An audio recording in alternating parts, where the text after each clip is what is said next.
Hello बच्चों, आज हम पढ़ने वाले हैं यूनिफॉर्म सर्कुलर मोशन के बारे में। Uniform circular motion. तो प्यारे बच्चों, कॉपी और पेन लेकर हो जाओ तैयार, नोट्स बना लो साथ के साथ। छोटे छोटे कई कंसेप्ट हम पढ़ेंगे। आपके क्लास 11 के सिलेबस में इतना ही है कि हम छोटे छोटे कंसेप्ट पढ़ें, नई टर्म से हम फेमिलियर हो, हमें इंट्रोड्यूस हो। तो मैं कोशिश करूंगा कि आपको ये इंट्रोडक्शन का काम पूरा करा सकें। कहानियां है छोटी छोटी, आपका आइडिया बैठना चाहिए कि क्या डायरेक्शन होगी, वेलोसिटी की क्या डायरेक्शन होगी, स्पीड का क्या होता है जब हम सर्कुलर मोशन की बात करते हैं। तो बच्चों, मैं सबसे पहले आपको मोशन के बारे में बता देता हूं कि सर्कुलर मोशन क्या है। What is circular motion? Where an object moving in circular path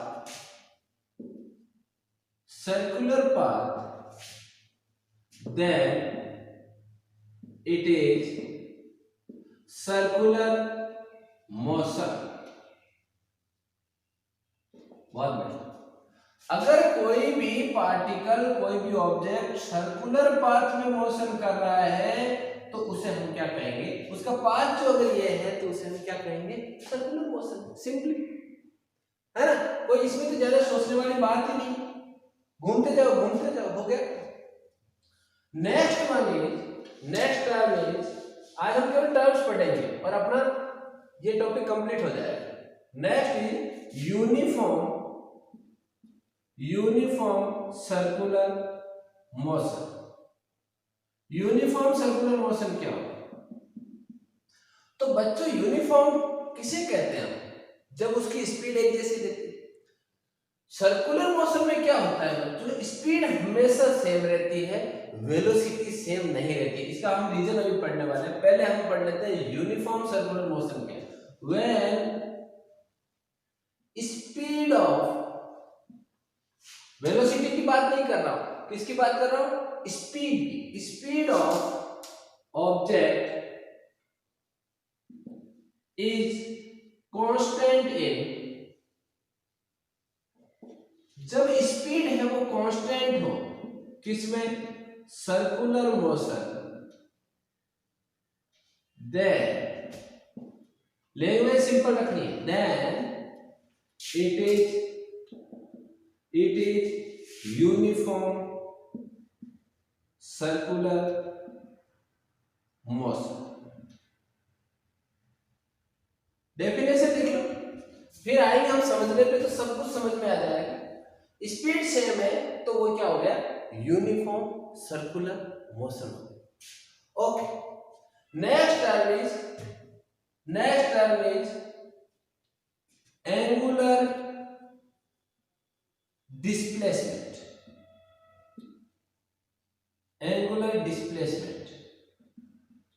अब हमें, आपने यहां तक लिख लिया होगा, जिन्होंने नहीं लिखा है वीडियो को पॉज करें, पहले यहां तक लिखें। अच्छा, ठीक है, साफ कर देता हूं मैं इसको। उसके बाद हम पढ़ने वाले हैं यहां पर एंगुलर डिस्प्लेसमेंट। एंगुलर डिस्प्लेसमेंट कैसा होता है, साथ के साथ हमें समझना पड़ेगा इसे। हम बात कर रहे हैं एंगुलर डिस्प्लेसमेंट। बहुत बढ़िया।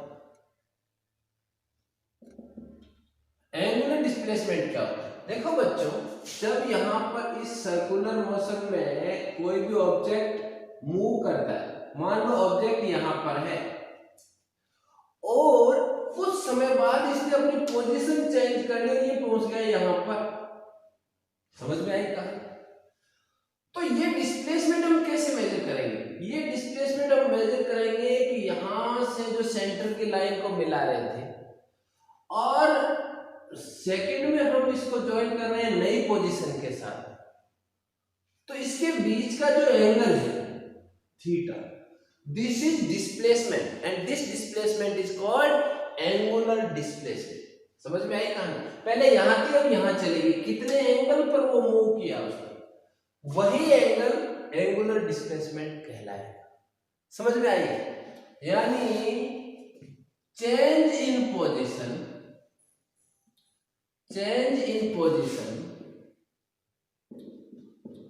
With respect to time, time के रेस्पेक्ट में जो पोजीशन में चेंज होगा,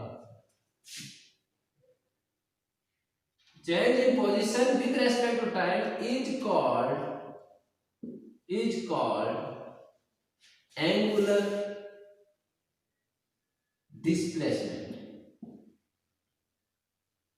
है ना। अब कहानी अलग ही होगी, एंगुलर डिस्प्लेसमेंट हो गया। दिस इज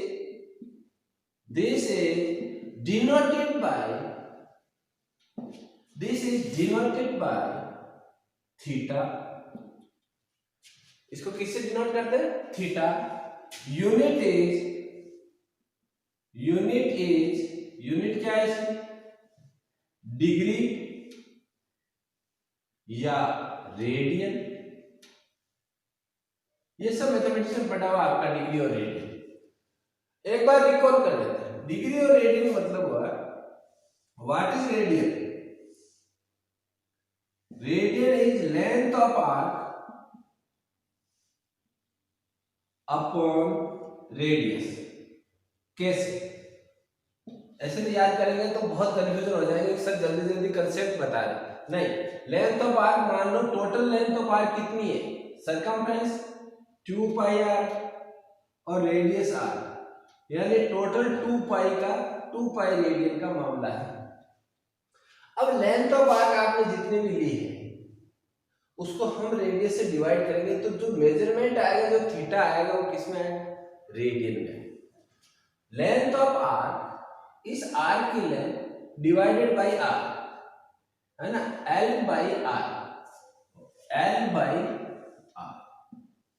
ठीक है। मान लीजिए एक ऑब्जेक्ट t टाइम में r distance l distance travel करता है। डिस्टेंस, मैं डिस्प्लेसमेंट की बात नहीं कर रहा हूं, डिस्टेंस की बात है। तो हम क्या करेंगे, जो उसकी एंगुलर डिस्प्लेसमेंट निकालेंगे, वो कैसे निकालेंगे? Angular displacement will be counted as, क्या करेंगे उसको? थीटा कितना आएगा? थीटा आएगा L अपॉन R, है ना, समझ में आया? L अपॉन R बहुत ही सिंपल है। रेडियन में ऐसे डिग्री आप लोग जानते हो, डी लगाया, मेजर किया, काम खत्म। एंगुलर डिस्प्लेसमेंट के बाद हम आते हैं angular velocity. What is angular velocity? 2-3 term समझ, ज्यादा नहीं है। उसके बाद इसकी जब मैं बताऊंगा तो आपको बिल्कुल से क्लियर हो जाएगा अच्छे से कि क्या वेलोसिटी कैसे डिनोट करते हैं। That is omega. इसको क्या बोलते हैं? ओमेगा। ये ओमेगा है। तो बच्चों, what is angular velocity? Angular velocity omega is equal to del theta upon del t. T time में थीटा डिस्प्लेसमेंट, आप लोग जानते हो, del x upon del t. V क्या होती है? Del x upon del t. यहां पर डिस्प्लेसमेंट एक्स था लीनियर में, और एंगुलर में क्या हुआ? एंगुलर में इस एक्स को मैंने डिस्प्लेस कर दिया थीटा से, है ना। डिस्प्लेसमेंट क्या हो गया? थीटा, तो D theta by d t. और इंस्टेंट लेंगे तो क्या हो जाएगा? यही हो जाएगा D theta upon D T. किताब में बहुत कुछ दे रखा है, जितना पढ़ोगे उतना कंफ्यूज हो जाओगे। तो आप, ये तो हो गया एवरेज और ये हो गया इंस्टेंट, है ना। ज्यादा नहीं सोचना। D theta by d T आप लोग जानते हो, इसका डिफरेंशिएशन कर देंगे, इसीलिए आपको डिफरेंशिएशन पहले पढ़ा है। उसका रीजन ये है। So this one is called the angular velocity, that is d theta by d t और del theta by del t. यानी यहां अगर थीटा1 एंगल है, ये थीटा2 है और ये टी टाइम में हुआ, तो omega will be equal to theta two minus theta one upon t. Okay. और किसी इंस्टेंट पर लेंगे तो डिफरेंशिएशन कर देंगे d theta by d t. Simple, याद रखें। इसकी डायरेक्शन क्या होगी? ये तो वेलोसिटी, वेलोसिटी की बात कर रहे हैं तो डायरेक्शन क्या होगी, डायरेक्शन एक साथ डिस्कस करेंगे। चलो ये बात होगी आपकी एंगुलर वेलोसिटी। अब बात करते हैं एंगुलर एस्केलेशन।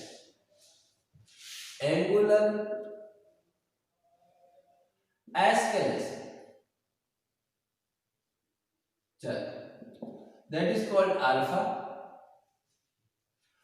अल्फा किसके इक्वल होता है ये आपको याद रखना है, v square upon r।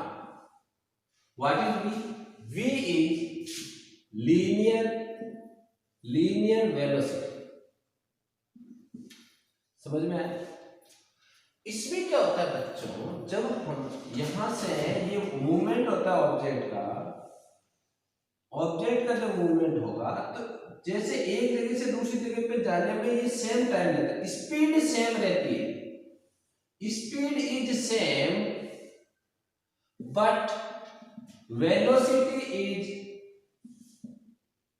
Changing. कैसे हो सकता है? ये तभी पॉसिबल है जब हम डायरेक्शन कंटिन्यू चेंज कर रहे हैं। हम क्या कर रहे हैं, यहाँ पर इसकी डायरेक्शन हर पॉइंट पे चेंज हो रही है वेलोसिटी। v की यहाँ डायरेक्शन ये है, यहाँ पर ये हम टेंजेंट ड्रॉ करेंगे और उसकी डायरेक्शन निकालेंगे।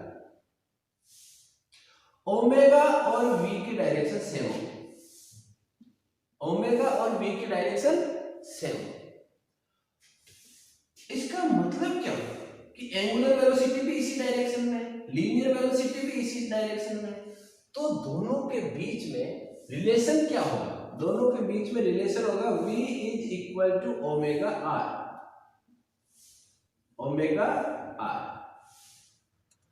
ठीक है, आप इसको वेक्टर में अभी मत सीखो, वेक्टर में आप सीखो फिर कंफ्यूजन होगा। v is equal to omega r ऐसे याद है, वेक्टर में बताइए आप v is equal to omega r। कहने का मतलब है कि दोनों की डायरेक्शन सेम है और दोनों ही बदल रहे हैं, कंटिन्यू वेरिएशन आ रहा है। वेरिएशन क्यों आ रहा है? क्योंकि डायरेक्शन चेंज हो रही है, और जब आप जानते हो वेक्टर क्वांटिटी में जब डायरेक्शन कंटिन्यू चेंज होगी तो उसका मैग्नीट्यूड सेम होने के बावजूद भी वो चेंज मानी जाएगी। तो यहाँ पर जो इसका मैग्नीट्यूड तो सेम रहेगा v का, लेकिन डायरेक्शन चेंज होगी हर इंस्टेंट पे। इसी वजह से यहाँ एस्केलेशन पैदा होगा। वो एस्केलेशन क्या होगा? एंगुलर एस्केलेशन अल्फा, जिसकी value v square upon r होती है। तो इसका मतलब है कि जहां एस्केलेशन है वहां पर कोई ना कोई फोर्स भी काम करेगा, और वो फोर्स कौन सा है? चलो ये भी बात कर लेते हैं कि वो फोर्स कौन सा है।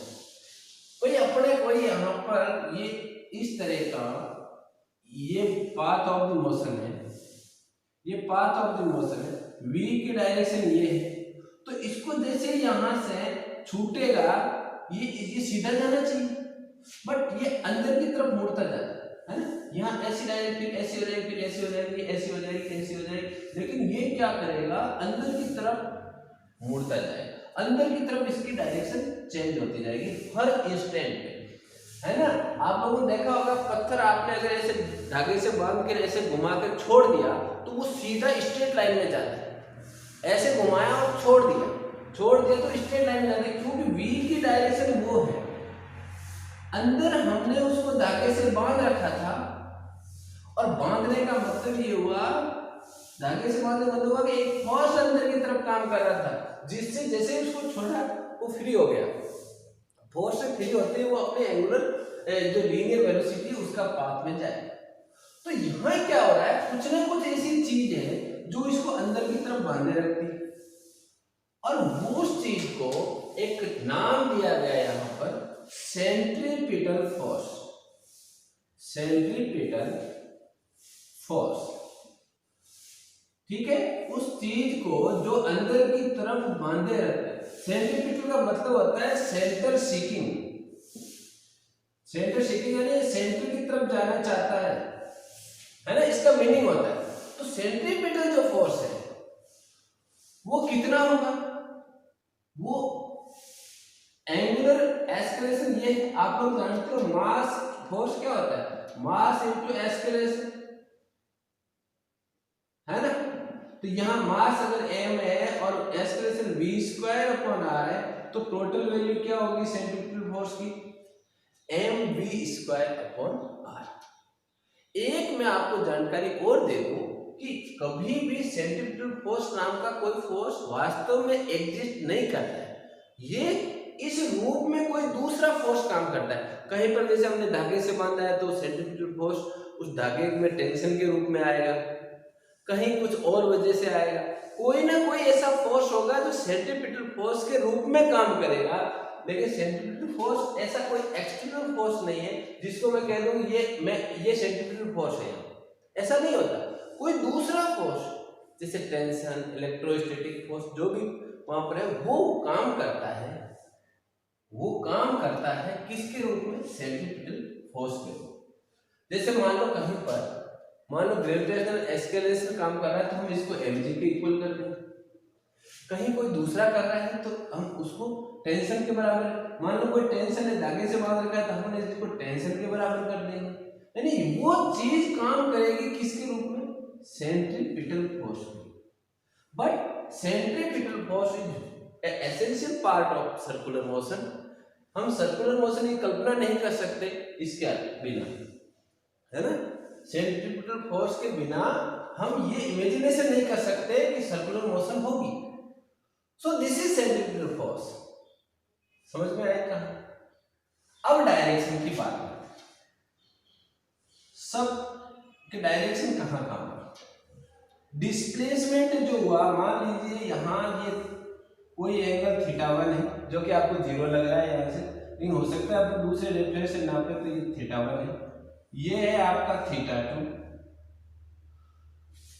सबसे पहले हम बात करते हैं एंगुलर डिस्प्लेसमेंट। नाम नहीं लिखूंगा, अब केवल डिनोट ये इसका सिंबल लिखूंगा। ये क्या होगी बच्चों? θ2 minus θ1, right. Change in position, यहां पोजीशन थी फर्स्ट पोजीशन या सेकंड पोजीशन। इसकी जो यूनिट होगी वो क्या होगी? डिग्री होगी या रेडियन होगी, ठीक है। इसके बाद हमें टर्म पड़ी angular velocity, del theta by del t या d theta by d t. तो इसकी यूनिट क्या हो जाएगी बच्चों? इसकी यूनिट हो जाएगी radian per second. Next is alpha, that is angular acceleration. इसको मैं लिख सकता हूं d omega by d t, या मैं इसको लिख सकता हूं del omega by del t. ये भी सही है, ये भी सही है, सॉरी ये भी सही है। या मैं इसको लिखूं D square theta by d T. अरे ओमेगा की वैल्यू रखेंगे तो 2 बार आ जाएगा।